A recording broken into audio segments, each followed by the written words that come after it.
Good morning, everybody, as I try not to blow anything up, and we'll hold that spot. We have, if you want to call in, 508-222-1320. I am Dominic Damiano, joined by Avea Jet. Luce Cabral is double checking everything else that I'm hopefully not going to mess up. Lower third, I'll get to insert that. We are happily be joined by the new head coach over at Brockton High School, Jailson Silva, right? I say it right? That's correct. It only took me a little while, Coach. Now You got it. Now we got it. So that's it, and that's all we got to do. And Avea was just, was just trying to get an idea what's going on.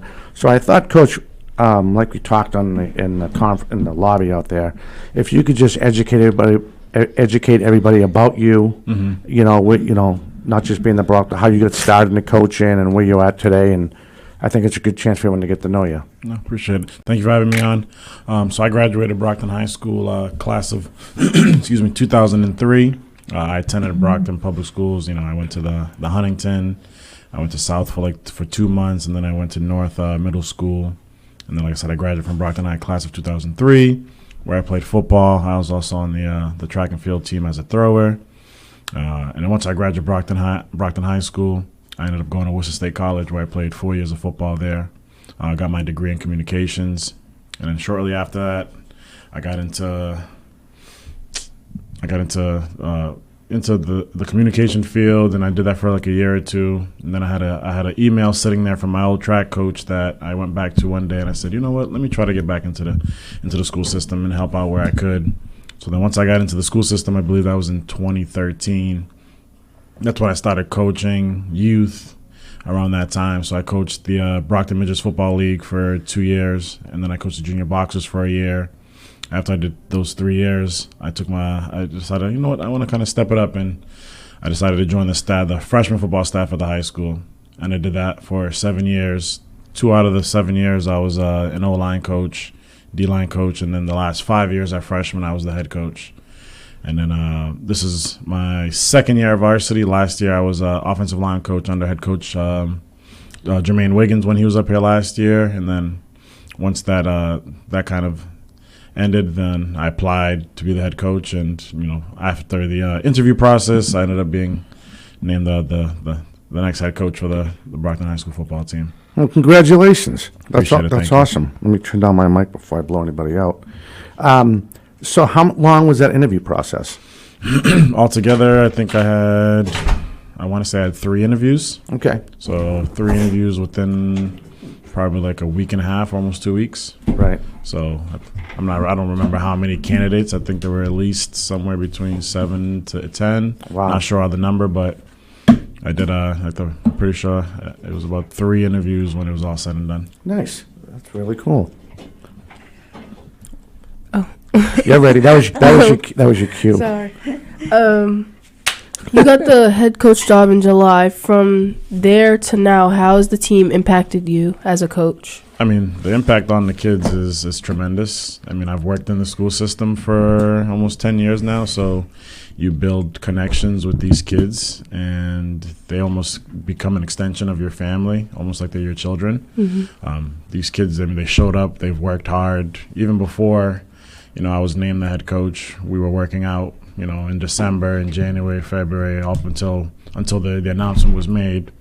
So, I mean, I've watched them mature, I've watched them grow, I've watched their work ethic, I've watched their academic improvements. So like I said before, they're like an extension of my family. They're like little kids that I kind of have molded and helped grow into where they are right now. That's good. What values, this also goes into the first question, what values have you learned from this team that you're going to carry on long term, that lessons that the team has taught you, players? That regardless of what's going on, regardless of the adversity, that at the end of the day, we all are one. We're a family. We all love each other regardless of a win or a loss, regardless whether we, bicker one day or we're laughing the next day. At the end of the day, we're one unit, and we always have like a deep love for one another because we've all been down this path. And, playing football is not easy, so we all understand what it takes. And I think that kind of just has pulled us together as far as a team. Yes. Now I had a question. So you played college football. What position did you play? So I played right tackle for like a game or two, and then I got moved to right guard. So you're pretty quick. Well, back then I was pretty quick. Now I'm a little slower. You're the same spare tire problem I have. Is that what it is? Yeah. So, Coach, I understand you're a behavior intervention specialist over at Correct. Brockton. Yes. So, how I know you've grown up with the school. You graduated from there. I'm sure you get a lot of support, from fellow alumni over there. How do the kids react to how you coach? I know, I think I read somewhere that your mentality for them becoming as one team, you value values and morals, and that's how your coaching style is. Yes, correct. So how do the kids, I know there's a couple seniors that have been with you all the way through high school, and they're seniors now, so they understand that. How do the rest of the kids react to your style? I think they've all kind of realized that there's a way to do things, and when you stay consistent with those methods and the disciplines that we're trying to instill, they all follow suit. And then they realize that once they start doing it, it's like, oh, this isn't as bad as I thought. It may have been difficult at first to, like simple things, wearing your ID all day at school, making sure you're going to class on time, making sure you fill out your progress report and turning it in, like you're responsible for that piece of paper.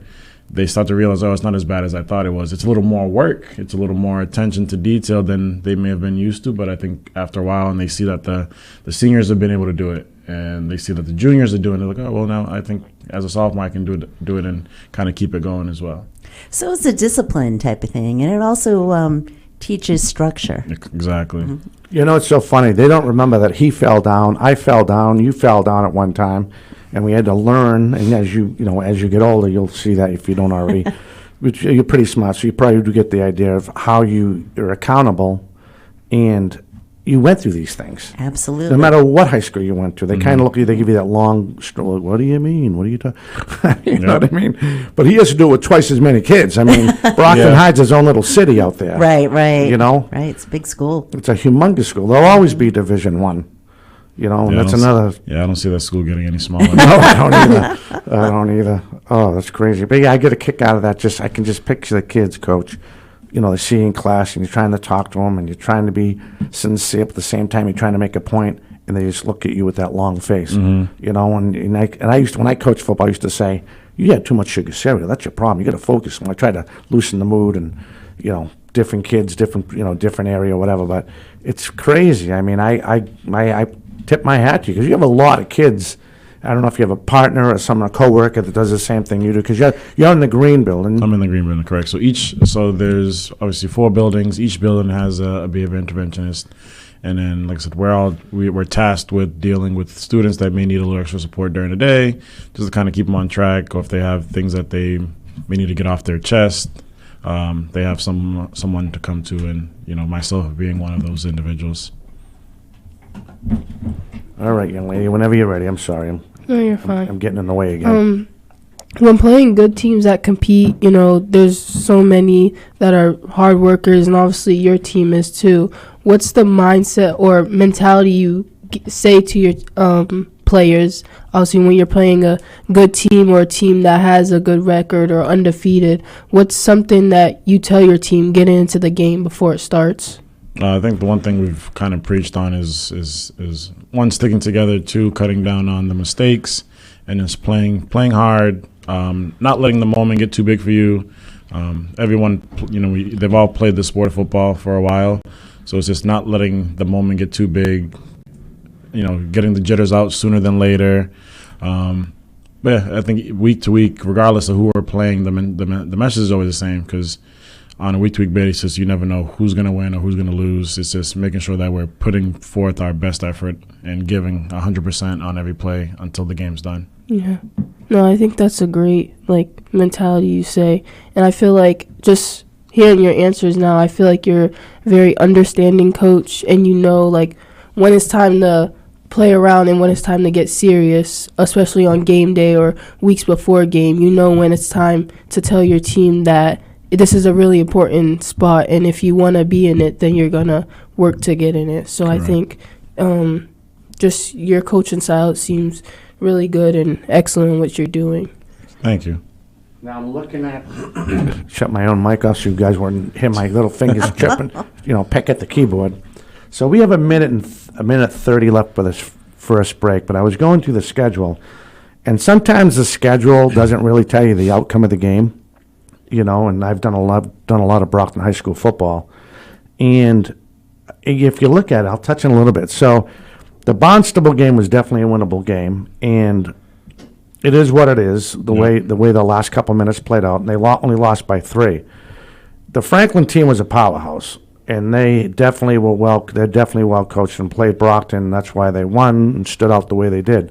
The Lincoln Sudbury game, that's another game that was right there for the picking, and if you turn right, you turn left, that kind of outcome in a nutshell, depending on how you call your play, you know what I mean. Mm-hmm. Then the Lawrence game, that could have been a lot bigger win, in my opinion, but there still was a win. Andover game, another close game. And these other games I mentioned that were close besides the Franklin game, they only lost by 3. So if you think about it, they could easily have been 7-1. 7-1, and that's one thing we look back and we're like, it could have helped our seeding. It could have, the opponent we might have played round 1 would have been different. Right. But I think that's part of what kind of drove the team to kind of stay the course is we were never really out of any game. We've always had the opportunity to win every game. And, obviously you lose 2 games where we have the ball to decide the game at the end. I mean, in most scenarios, you want to be the team that goes out and wins it on the last play of the game. And it just didn't work out for us in those games. But we've always had the opportunity in all the games we've played to have a chance to win it and have the ball to win it. And sometimes it just doesn't work out that way. But the kids were, I mean, they saw that the opportunities were there, and that's what kind of just kept them pushing forward into the second half of the season. All right, we're going to take our first break. If you want to call when we come back at 508-222-1320. We have the new skipper over at Brockton High School football, Coach Silva. We'll be back with him and more as we continue this hour right after this.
So, this season was obviously success, but may not be success for anyone else.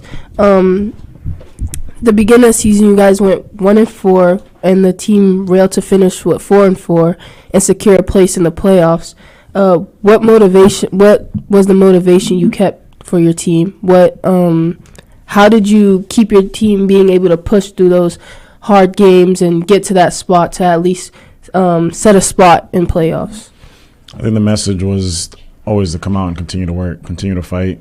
And we tell the kids a lot, you have a long season and no one's going to come and save us from ourselves. We can only save ourselves. So every week you have to show up and you have to continue to work, because once you get onto the real world, things aren't going to just stop because you lose a game. Mm-hmm. Like, whether you lose or win, you still have to prepare for the next week. And next week's going to come regardless, whether you want it to or not. The next opponent's going to be in front of you in a week, whether you want it or not, regardless of what happened the week before. So I think starting off 1-4, obviously it was, a little disheartening for some of the players because a lot of the games were close. But I think they also knew that if we could get, the second win, if we could get the third win, then it kind of put us in a better path to making the playoffs. And I think once we got that third and fourth win, I think they saw the vision like, all right, now we have a chance to at least get into playoffs and compete. And that's where they wanted to be all season. And I guess they had the opportunity last night. Didn't go the way we wanted it to. But, again, even after the loss last night, the message still is the same every week. We still have to show up next week. We still have to continue to compete. No one's coming to save us from ourselves. We have to save ourselves and continue to work. Now, do you think that half of the season, did you think there was doubt from anyone else or some of the players on the team that that's just how it was going to play out? I don't know if they were doubting themselves as if they weren't going to make playoffs. Obviously, it's difficult to see the future where I think kids are just so, where kids are just so used to wanting to see the results in front of them. And it's tough to see the results of maybe making the playoffs if you're 1-4. So you got to win. You got to get your second and third so they can start to believe a little more. I wouldn't say they doubted themselves. I just think they just needed to see the wins to kind of believe more that the opportunity to play in the playoffs was going to be a valid reason. So how do you motivate them? How do you tell them, it's another game, it's another game? What do you tell them, to hype themselves up, to play hard, to, what is it? A lot of it is it's just challenging them. It's just you guys wanted to be in the playoffs, so how are you going to get there? What are you going to do to get there? How much more are you willing to give to get to where you want to be at? Now, for you, once you took over the reins, if you will, how did you adjust to these? Well, you already used to it at the freshman level, but of course the speed of the game is a lot quicker from the freshman level to the varsity, which as far as these new national high school football rules, like I know when I was telling you before when I used to do it, I used to always work about the game clock. So I had to teach, we did everything on a wrist, and hey, let's go. What was your big adjustment with those new rules when they came out? Anything come to mind? Not that I can think of. I know the cutting rule was different. I know back when I played as a fullback, you could run out and cut the defensive end, whereas now it's more immediate. Then it's just understanding. I mean, I don't think the rules were honestly don't think the rules were too many different from what I can remember. I mean, obviously the cutting rule was the one thing that stood out the most to me, but I think a lot of it just kind of is the same. From freshman, obviously the speed was a little different, but I think you understand that once you go from freshman to JV to varsity, everyone's going to get better from year to year. So those kids that may have been a little slower freshman year, they're going to be faster within the next year or two. So the adjustment, I don't think was a huge adjustment. I think the routine that we've created kind of carried over. So it made the transition a lot smoother. Obviously, the schedule became a little more hectic because there's more responsibilities, more things to kind of take care of at that varsity level opposed to the freshman level. But I think our staff did a good job adjusting and kind of just keeping the ship going forward. And you get away about more parents, too. Right? Why am my kid playing? Why am we? Yeah, I mean, you're always going to have to deal with that. I think our parents do a good job advocating for the kids in a respectful way. Good. And I think we've been able to have healthy conversations with parents and emphasizing what we're trying to do and why it may not be suited or why this game plan may not be for their kid or why they may not be where we want them to be for them to play. And I think a lot of them are understanding. Good. I always worried about that, I mean, that's also coming off you, that your demeanor, the way you come to, at least my opinion, the way you come to the kids, and you probably have an open book, pretty much, if there's a problem, please let me. How are you supposed to fix it if you don't let me know? Because sometimes, you guys know, you're an athlete, she's an athlete, sometimes the kids will hold it in and they won't express. Playing time is earned on the field, no matter what happens. But if you have a concern with a teammate and it can be fixed, and 90%, in my opinion, you just got to go to him and let him in his, There you go. Oh my goodness! I just as you're telling me, I'm flashbacks right now. I might need an Advil after this as I'm dwelling on it. But then that's one thing we tell the kids at the beginning of the year is like, regardless of who you are or where you are on the depth chart, like everyone has a chance. And if you deserve to play, if you work hard enough and you're doing the things that we need you to do, and it coincides with being on the field, we will do the best we can to get you on the field. Now, how does that work to my next question before I hand it over to this young lady and Luce? How in depth, what were the biggest problems? I mean, now the year's over, what was our biggest concerns going into this campaign for this year? I think depth at linebacker. Sorry from all last night's yelling. How are you going to say that? Depth at linebacker. I think depth on the O-line and D-line were, I think, the two areas of concern coming into it. I think every team always has a million receivers and DBs and running backs, and that's usually never an issue. Obviously, I think coming into the season, linebacker and the O-line and D-line were our biggest concerns. Even though we had 23 seniors, the O-line is comprised of mainly seniors, but a lot of those guys didn't get a lot of varsity time last year. So it's still, it's still a learning curve they have to adjust to, going from, maybe just playing JV to now jumping up to varsity the next year. Right, that must be tough. So there must be a lot of adjustment, especially with kids. What do you have, 2 or 3 seniors now? And You're 23. junior and 23 seniors? Oh, yeah. So what does that look like for next year as far as... How many juniors do we have? Right now we have about 15 juniors. Oh, that's not Wow. too bad. Yeah. But the good thing is we had 3 sophomores playing this year. And I'm sure we'll have, I had 2, actually, I'd say 5. So we had 3 sophomores starting, 2 sophomores rotating in. So those sophomores will be just a little more experienced next year. So even though we have a smaller junior class, but when you couple in with a bigger sophomore class, it'll balance out. So what's the energy like into next season, do you think? Do you think that the kids buy it into your... I think the kids are bought in. Yeah, I mean, I think that's good. the energy for next season hasn't really started yet because we're still trying to finish off this season. Yep, And I know we still have 2 more games left, including Thanksgiving, which we know is a big one. So I think we're not looking too far ahead into next season just because we want them to focus on the next game and the next 2 games. Especially coming off a loss last night. You don't want to go too far ahead and get them unfocused, so we just want to focus on the next game, the next week. Now, do you guys know, now that, unfortunately, I forget the word they use for that, when you have the playoffs. The consolation. Consolation. I hate that word. yeah. Consolation. I think they should make it an 8-game season. Play it like that. Give the teams a couple breaks before, playoffs, something like that. Exactly. I just think a consolation. So my point was, I apologize as I ramble on. I'm Italian. That's my excuse. I'm sorry.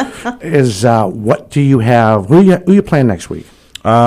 We were hearing Taunton, but we won't officially find out till probably tomorrow afternoon, tomorrow evening. A lot of people. Wow. A lot of people go from Brockton to Taunton. I was one of them for 35 years. Really? So Yeah. not official, but that's what I heard. But it could change. But I think it's close. It's a close game. It's not a far travel, and it's 2 towns that kind of know each other. So, Oh, yeah. Like I said, a lot of transplants live in Taunton. so it'd be nice to go down and beat Taunton. Right. It's a nice little. That'd be a nice day. I think you need to be at that game, Ahiva. You know what? We might end up covering that game. Do a little. That would be awesome. That's what we try to do. That'd be a fun game to do. Yeah. But I mean, the biggest thing, Coach, I see is that those 3 wins you guys burned off against a very good Everett team. New Bedford's always competing. Well, they're young this year. Durfee was a close game, and then going to the playoffs. That must have done, like, to touch on what she was saying, and a little bit what Ava was saying, that must have brought up the morale going in the playoffs, realizing that, where you were at and how close those other losses were. You were right in all those games, and then you burned 3 off in a row. That must have definitely helped up the mindset. It definitely going in. does. And I think that's the other thing we kind of hopped on is you've been in all these games, and you could easily be 7-1. You could easily, win all the games by 3 instead of losing by 3. Yeah. So I think them seeing that the games are close and that the opportunities, the winner right there, and then to get 3 wins in a row. I mean, they were confident going into last night. We told them the whole week, like, anything can happen as long as you show up. Keep the mistakes down, keep the flags out of the flags in the refs' pockets, and you have a chance to win. Absolutely. Okay. Now, out of all those teams, all the teams you played this season, is there a team you wish you could go back on and be like, oh, we want to play them again, or I want to play them again even though we win by more? I'd go back and play all the teams we lost to. I was thinking the same thing. Yeah. I mean, like I said, you said earlier, the Barnstable game we pretty much had in the bag, and bad play call at the end kind of cost us the game, and Lincoln Sudbury, we started off slow, but then we picked it up, and one opportunity missed or two opportunities missed, probably we win that game by 4 instead of losing it by 3. Andover, I mean, that's probably the best first half we played all season because we've been a slow starting team.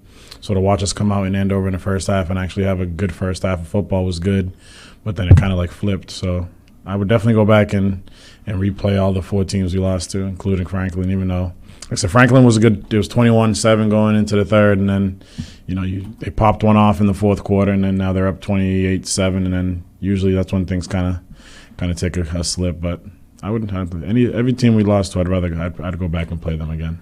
All right, we're going to take our second break. Again, if you want to call in, 508-222-1320. Coach Silver's here from Brockton High.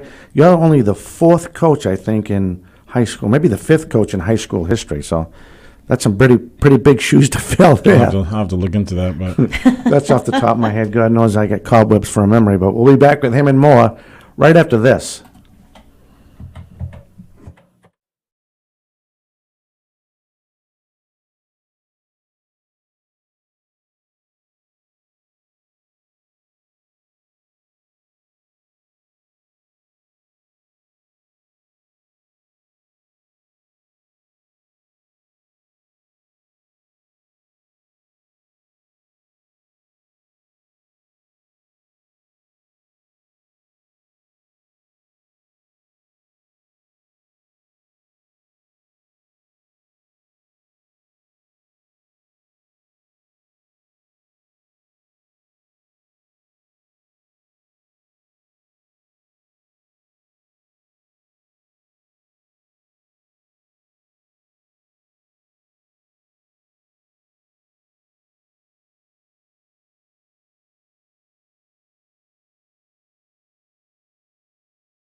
Now, looking at some of your players now, do you see any of them like how you played, just based off skills, or do any of them kind of remind you of yourself? That's an interesting one. I'm pretty sure they all kind of remind me of myself. I mean, I played offensive line and D-line in high school, so I would look at most of my linemen for that. I think there are a couple linemen that I would see like, you kind of remind me of myself. But obviously, we're talking about almost a 20+ year difference from when I played to where they're at now. So, I mean, kids are now bigger, stronger, faster than when I even played. So, I think there's a couple kids on the roster that I would say kind of remind myself. I think my demeanor and personality kind of rubs off on them, and vice versa. And my intensity sometimes it will boost theirs, and their intensity will give me life sometimes to pick my energy up too. So it's kind of like a two-way street when it comes to that. Now, I know this kind of goes based off of what she said earlier, but how would you explain your coaching style? I would say I'm a little bit of old school and new school. Like, I understand the old school discipline style of things, like the attention to detail, but then I also understand that we're also in a new generation of kids, and that what I grew up discipline-wise may not be the best suited for them. So I try to kind of find the line between the both, allowing them to kind of be themselves. I know this generation is driven on, music and technology, so it's giving them the opportunity to play their music, in the locker room before the games. Whereas when I played, it was more, focused and quiet and silent, and I would say That sums it up. that sums it up. All right, we have a caller. Caller, you're next. You're first on here on 4 Deep Sports Talk.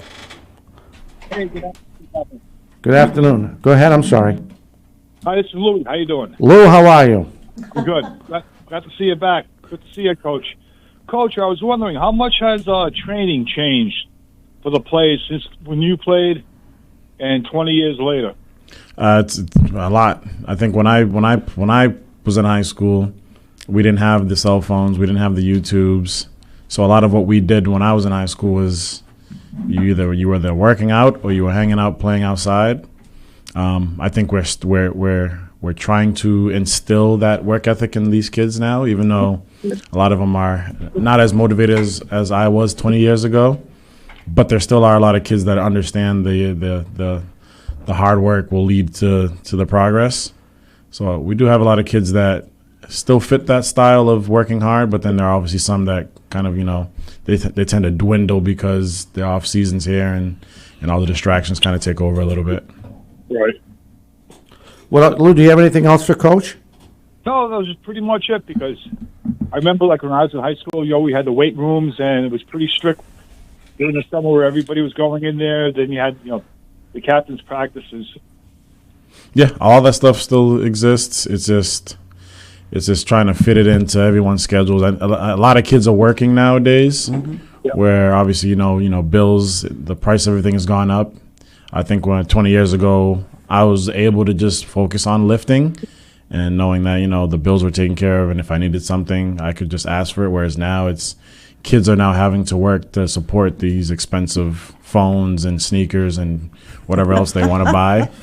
So I think a lot of kids now are trying to work during the summer times and fit in, their workout with a working schedule too. So it's a lot different than it was 20 years ago. But I think a lot of our kids are doing a good job managing, summer workouts with lifting during the winter time and working and school. So it's just a matter of just trying to keep them engaged, keep them focused, and keep them on the right path. Well, I'm sure you're doing a great job. Keep it up, Coach, and good luck with the rest of the season, okay? Appreciate it. Thank you. Lou, thank you. You're welcome. Bye-bye. Bye-bye. That's our favorite caller. He doesn't miss. He hardly ever misses a call. That's actually Lucy's husband. Yes. Great He listens guy. in. Yeah. And then he does. takes a nap, so. Then he takes a nap. He works nights, right? Yeah. Yeah. 508-222-1320.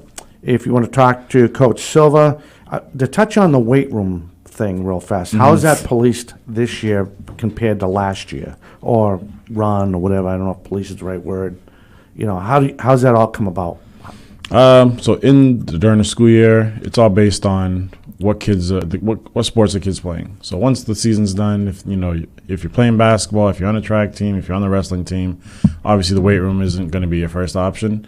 The kids that obviously aren't involved in another sport, it's open, and we usually do 3 to 4 days a week during the school year. The gym's available for them for an hour and a half, 2 hours for them to be able to come in and work out. During the off season, where kids aren't involved in anything, then we're doing a combination of weight room and field work 4 to 5 days a week. So it's just a matter of getting the word out, making sure that they're showing up, tracking who's doing what, and then making sure that we're getting them there as much as possible. Now, your first year, did you guys participate in the spring passing league they have around the state? Yes, so we did the 7-on-7, the Northeast 7-on-7. That was held at Zavarian. And then we also joined NOS Elite. They were doing a 7-on-7 passing league at Cardinal Spellman. And they met, it was every Sunday afternoon. And that was for about a month. NOS Elite, don't they already have like a flag thing going on too? Yeah, we actually had them in studio before. Yeah, Oh, we did? they have their own league, and the gentleman that runs it he was coaching at Spelman. He offered us a spot to come in and join them, and it just helps build that chemistry early on in the summertime too with the quarterbacks and the receivers. You got a lot going on, young man. Yeah, it was a busy summer.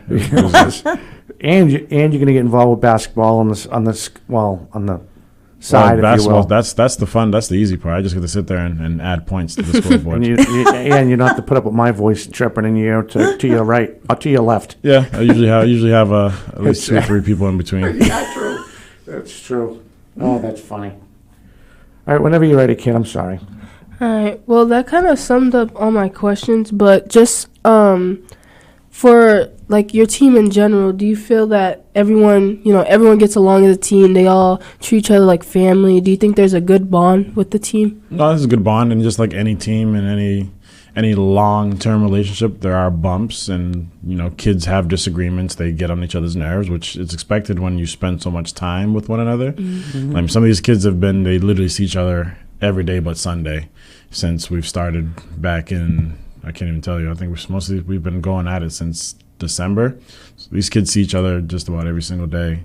And yeah, sometimes they bicker, they have their differences, but at the end of the day, they understand that we're a family, we're one unit, and even when we have issues, we got to sit back down and talk about it and figure it out. On a lighter note, I used to tell the kids, I'm going to talk to your parents. You gave me a headache, and I'm taking your Social Security number. I'm claiming you on my taxes just so I can get some type of relief after all the aggravation. Try to break the monotony of it, But, yeah, I mean, people don't realize, and we touched on this on other new coaches we had, and you get paid a stipend. But you're not getting paid a stipend to pay for your mortgage or nothing like that. You're getting paid for a stipend to put up for a football season, and you're donating over, I don't even want to say 100 hours, if you want to do it from the weight room, from the passing league, field work that you can do off season, all that stuff with your coaches meetings, film room. That's a lot of time. Yeah, it is. It really is. But I think when you come in with the mindset that this is something you like to do, that doesn't really come in. That doesn't matter to us. I mean, at the end of the day, we're doing something that we enjoy doing, and if we didn't like it, we wouldn't be here. And we know the kids appreciate the time that we put into it, and we appreciate the time they put into it as well. And the only way it works is everyone has to be a little selfless and give in to the bigger picture. I know we talked about a little bit about how we came into the season and how you were worried about certain positions and how they are right now. Were we heavy at one spot this year? Like were we heavy with guards, tackles, things you didn't have to worry about as far as guys getting reps and getting breathers and stuff? I think the receiver and DB, those were, like I said, those were our higher number of positions. So that was easy to rotate back. For our varsity receivers, we got about 6, and then you still have about 5 JV guys behind them. And then you look at the receivers can also play defense. So we have 2 to 3 guys that start at receiver that could play cornerback on top of the 3 to 4 guys that already play DB. So it was having depth there was good. Obviously, we have some young guys that kind of stepped up here and there, but it just gives them a little bit of the taste of the varsity life. How were injuries this year? They were good for the most part. I think now, later in the year, the kids are now starting to get banged up a little bit, so we have to deal with the injuries over the last couple of weeks. Some kids are playing a little banged up, but it just comes with the territory of the game. Right. It's football. Your body's being put on the line every week. You're never gonna be healthy until the season's done. So we've been fortunate not to have any major injuries. We've had probably one season-ending injury. But other than that, I think most of our kids have been fairly healthy, and then just minor nicks and bumps here and there. Yeah, that's great. Now, for the schedule for next year is all pretty much done for the most part? They usually address that in the spring, but normally it's the schedule's the same, just a reverse location. Okay, I didn't know if that changed with you being there, what options you have as far as, because if you think about Brockton always plays a lot of great teams that are in the power rankings, and I hate that word. I just, you know what I mean? It's terrible the way it's. Someone can play in the right time, and they got the chance to add power rankings to this stupid schedule sometimes. It just makes me scratch my head. But that's another show for another time. All right, we're getting ready to take our last break. If you want to call in, 508-222-1320. The worst thing about this, Coach, is we get the pro callers that don't want to call in because they're worried about us yelling at them, and you know how they always get mocked on the radio. More the merrier. We bring them in, let them talk. Let's come meet the coach. And I don't know why. It's always like that. You talk to people after, well, I was worried about you. I ain't going to say nothing bad to you. I just want to add your insight, and I thought it'd be cool. They got to follow Lou's example is what they need to do. They sure do. All right, with that being said, we have Coach Silva, new skipper over at Brockton High School. We'll be back with him and more right after this.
Hey, welcome back. You are listening and watching 4 Deep Sports Talk here on the news station.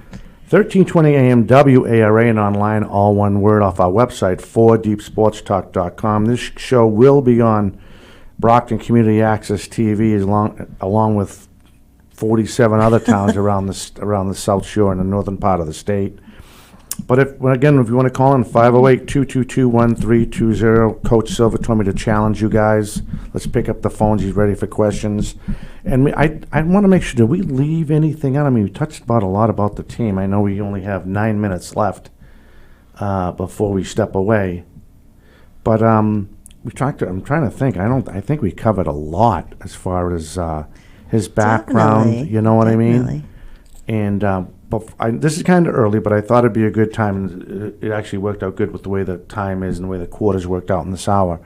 Is there any shout-outs you want to give out to people you want to thank for this? I mean, you had a successful season if you think about the whole gist of it. I mean, you were behind, you burned off 3 wins in a row, lost a couple of games by nail-biters, and, like I said, you left, but you went right, whatever. Is there anyone that comes to mind you want to shout out to?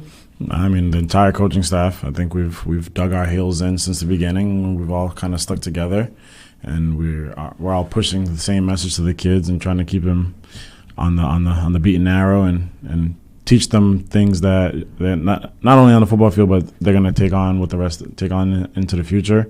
So definitely my staff. Then I also have a couple other people. So we did do like a homecoming event that we did. That was New Bedford game. We ended up doing, food trucks. There were games there, face painting. So there were, Jeff Charnell, Monique Da Silva, Dr. Amina Pilgrim, Arthur Diaz, and Tony Rodriguez, who's on the committee in Brockton. So they all kind of helped spearhead it and coordinate what happened that day, and it was great to see all the the youth kid that came out, the families came out. It was a good fun day, and it was senior day, so the seniors got to get celebrated that day too. So it was a good event. Now, when was that? Because I'm thinking we could have probably done a live show at BHS. So that was, I believe, the 24th of October. Okay, that was a Saturday. But that's something that we can work on for next year, Yeah, because definitely. we're looking to make it a little bigger and better next year. Yeah. This was kind of like the not the test run, but it was the first time we did it in this sort of manner, and it came out pretty well. So. Well, that was a Thursday, but we could have done a pre-tape. We could have taped it. Definitely. So what was the 26th? The 26th was that Saturday. Yeah, so that would have been the 26th then. Was it around noontime? Yeah, it was a Something like 1 o'clock game, yeah. Oh, that would have been hard to do it because I would have been going from there to call the game on TV. That would have been tough. But that was pretty good. Didn't you guys do that last year too? So last year we had the senior day, but we didn't have the extra events going on outside of it. Oh, okay. So it was more so just the senior day last year. So So you guys were in the parking lot doing this? No, so you know how you walk after your ticket booth, right in that area where you can kind of walk in. Like I said, we had 3 food trucks there. We had 2 food trucks, an ice cream truck. We had cotton candy. We had free popcorn. Wow. Yard games. Northeast Savings Bank was there. They were doing piggy bank paintings. Oh, that's so cool. Nice. Face painting caricatures. All in that little area. And like I said, it was. Why the game was going on as well? So it started before the game. So it started at 10:30, Yeah. and it continued through the course of the game. Yeah, we still could have done a live show. Definitely. Well, we couldn't have got him, but we could have got someone. Yeah. I think I would have been a little busy. Yeah, okay. All right, so that works into my next question. Kids, my mind's everywhere. How have you implemented yourself in the youth football program so far? Now that they know you're the new skipper over there. So I know a lot of the representatives, so I've been to them. I've reached out to them, I've spoken to them. I've been to their games. Not a lot, obviously, with a high school schedule and obviously, a family. You try to balance everything out. So I have done the best I can to at least be visible and get out there. We were at the middle school championship last Wednesday. We spoke to them, and we spoke to both teams after the game. So we've, like I said, slowly, putting ourselves into the youth and the community, and then obviously with the homecoming, that was part of it, to be like, hey, bring your kids out, come have some fun, come watch football. We also did a backpack drive during the summertime after our second scrimmage, home scrimmage. So we were able to kind of, have our players give out free backpacks to, families and kids that came out too. Yeah, That's that's awesome. great. That is so That's cool. great. Well, he's a Brockton kid, and he knows what he's been around. So, any Yeah. insight you add and your coaching staff going out there, that's a hat off to you guys. That's really cool. Sounds like you have a lot of support there. No, And, definitely. That's why, I shouted out a couple of people because Yeah. I can't do it by myself. Like I said, the coaching staff, they helped. The individuals behind the scenes that, people may not know of, they've all helped through this process. And, we didn't try to take on too many things this year, just kind of small things just to kind of build up to it. And hopefully Awesome. we can continue to add more into next year. Definitely kind of sets you up for next year. so, Even the seniors going out, Yep. right? So now in Brockton, so we have the middle school football, right? Mm-hmm. Used to be called the midget league back in the day. So midget league is no longer Yep. running. So now you have the junior boxers, you have the Raiders, and then you have the middle school football, which started up a couple years ago. So you have So it's Pop three. Warner and American Football League. Yeah, so you have three. Yeah, something like that. So you have three different leagues running right now. Now, what rules do the middle school play? I know we only got a couple minutes left, but I was curious. Do you know what rules the middle school play under? Do they play under NHSF because it's junior high school or middle school? I think they play. I'm pretty sure they play under that. I'm not 100% positive. Yeah. I know they do play some surrounding towns. So I'm Oh, assuming okay. they have to be in a league to be able to play them.